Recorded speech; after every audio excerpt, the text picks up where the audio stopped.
Hi వర్స్ this is Praveen welcome back our YouTube channel.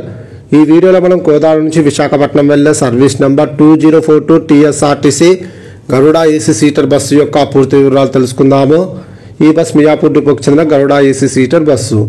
ఈ bus ప్రతిరోజు రాత్రి 8:38 కోదాడ బస్ స్టాండ్లో అవైలబుల్గా ఉంటుంది. రాత్రి 8:40 కోదాడ నుంచి అయితే బయలుదేరుతుంది. ఈ బస్ వయా నందిగామ, విజయవాడ, ఏలూరు, రాజమండ్రి, అన్నవరం, తుని, గాజువాక మీదుగా విశాఖ ద్వారకా బస్ స్టాండ్కి అయితే చేరుకుంటుంది. ఈ బస్ నందిగామకు రాత్రి 9:26, విజయవాడకు రాత్రి 10:10, ఏలూరుకు రాత్రి 11:59, రాజమండ్రికి అర్ధరాత్రి 1:40, అన్నవరంకు తెల్లవారుజామున 3:20, తునికి తెల్లవారుజామున 3:50, గాజువాకకు తెల్లవారుజామున 5:15, విశాఖ ద్వారకా బస్ స్టాండ్కు తెల్లవారుజామున 5:55 అయితే చేరుకుంటుంది.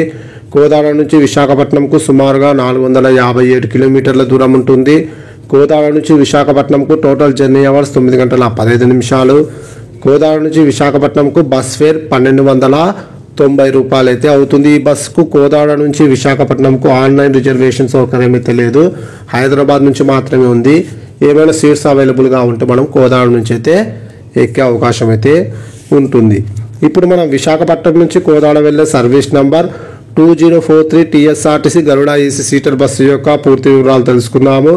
ఈ బస్ ప్రతిరోజు సాయంకాలం 4:30 విశాఖ ద్వారకా బస్ స్టాండ్లో అవైలబుల్గా ఉంటుంది. సాయంకాలం 4:45 విశాఖ ద్వారకా బస్ స్టాండ్ నుంచి అయితే బయలుదేరుతుంది. ఈ బస్ గాజువాకకు సాయంకాలం 5:15, తునికి రాత్రి 7:15, అన్నవరంకు రాత్రి 8 రాజమండ్రికి రాత్రి 10 ఏలూరుకు రాత్రి 11:30, విజయవాడకు అర్ధరాత్రి 1 కోదాడకు అర్ధరాత్రి 2:45 అయితే చేరుకుంటుంది. విశాఖపట్నం నుంచి కోదాడకు టోటల్ జర్నీ అవర్స్ 10 గంటలు. ఈ వీడియో నచ్చితే ఖచ్చితంగా లైక్ చేయడం మాత్రం మర్చిపోకండి. Thanks for watching my video.